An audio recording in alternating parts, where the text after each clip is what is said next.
Bienvenue dans cette toute nouvelle vidéo de la Bourse en clair. Aujourd'hui, on va évoquer la débancarisation. Faut-il se débancariser? Comment se débancariser? Comme chaque fois, avant de commencer, n'hésitez pas à me faire part de vos questions, de vos remarques, de vos commentaires, juste en dessous, dans la barre des commentaires. Si ces vidéos vous plaisent, petit clic en bas à droite. Allez, c'est parti!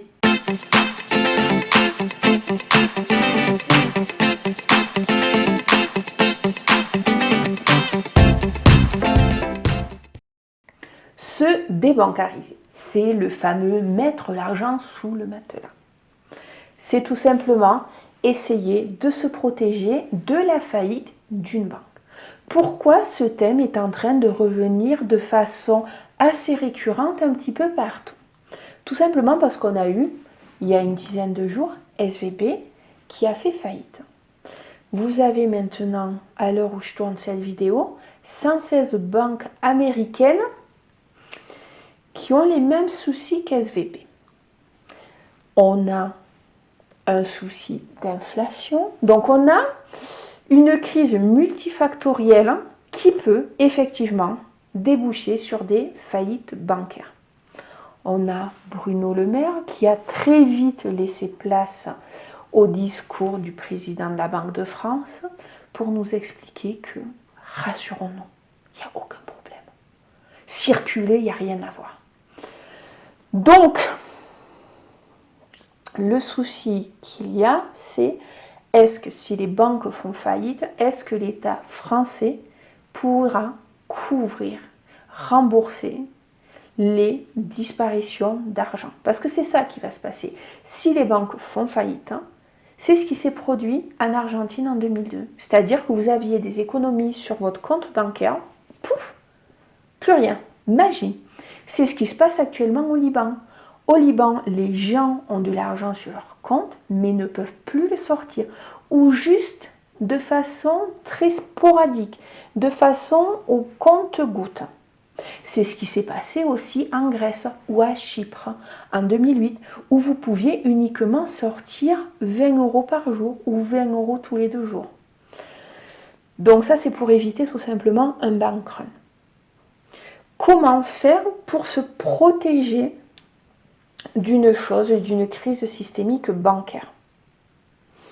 Certains parlent d'investissement dans des actions. Le problème qu'on a avec les actions, c'est que les actions sont maintenues à des prix artificiellement élevés par les grands fonds de pension. Donc, quand on a une crise économique, vouloir investir dans des actions quand on est totalement néophyte, autant aller au casino, j'ai envie de vous dire. Voilà. Investir dans les cryptos. Je les adore, celles-là. Les crypto-monnaies. Alors, les crypto-monnaies ont plusieurs soucis, plusieurs fragilités. 1. Une crypto-monnaie ne représente aucun État. Une crypto-monnaie n'a pas d'arme nucléaire. Ce qui fait la puissance d'une monnaie, c'est son gouvernement, c'est son réseau diplomatique, son réseau militaire, sa puissance militaire. Les crypto-monnaies n'ont rien de tout cela. Elles sont fragiles. Je m'explique. Il vous faut, pour pouvoir utiliser les crypto-monnaies, la clé USB, le serveur qui va bien, l'énergie pour alimenter le serveur. Il faut changer les serveurs tous les 5 à 10 ans. Il faut des mineurs pour entretenir les lignes de code.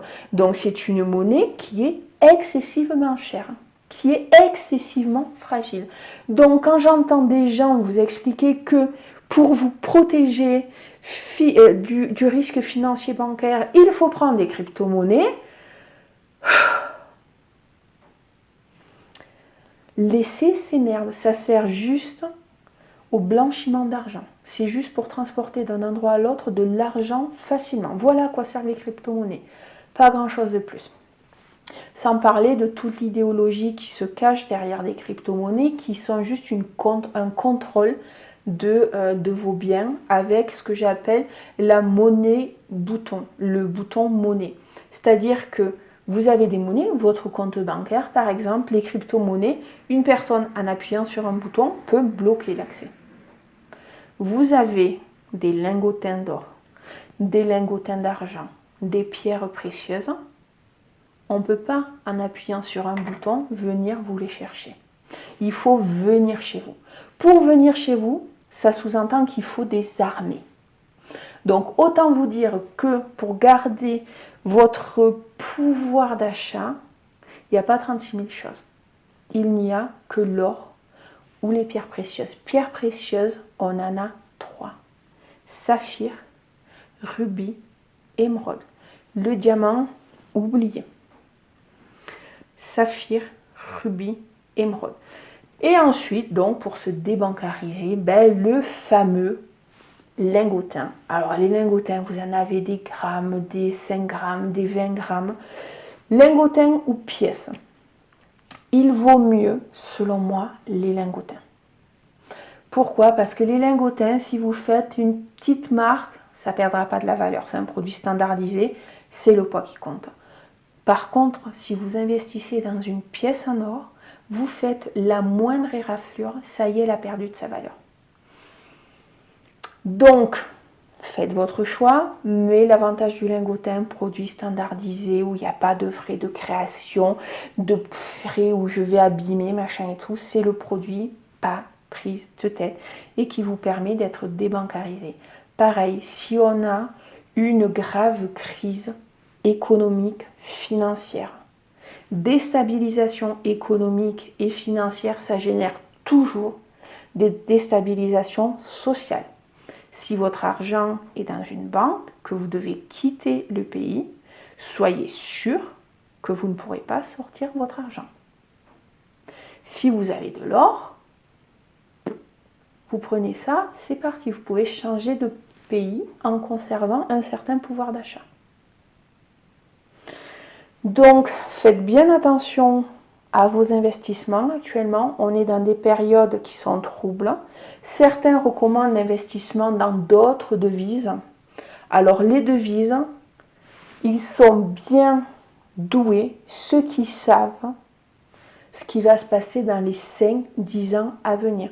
Au niveau géopolitique mondial, mais ça bouge dans tous les sens. Alors savoir si c'est le yuan qui va gagner, si c'est le dollar, si c'est la livre sterling, avec le nouveau roi, quoi, l'Angleterre, est-ce que ce nouveau roi sera à la hauteur? Est-ce que ça va être l'euro? J'ai des doutes. Est-ce que ce sera un autre pays? On ne sait pas. Donc dire oui, achetez plutôt, par exemple du franc suisse, quand on voit que le Crédit Suisse, deuxième banque de Suisse, a fait faillite, voilà quoi. Le mieux, ce qui est multimillénaire, c'est l'or. Vous ne voulez pas vous embêter. Vous voulez sécuriser une partie de votre épargne d'une faillite bancaire et d'une spoliation plus ou moins officielle. Lingot bancaire. Lingot d'or. Petit lingotin, c'est la meilleure chose. Sur ce, je vous dis à la semaine prochaine pour une nouvelle vidéo de la Bourse en clair. Ciao, ciao!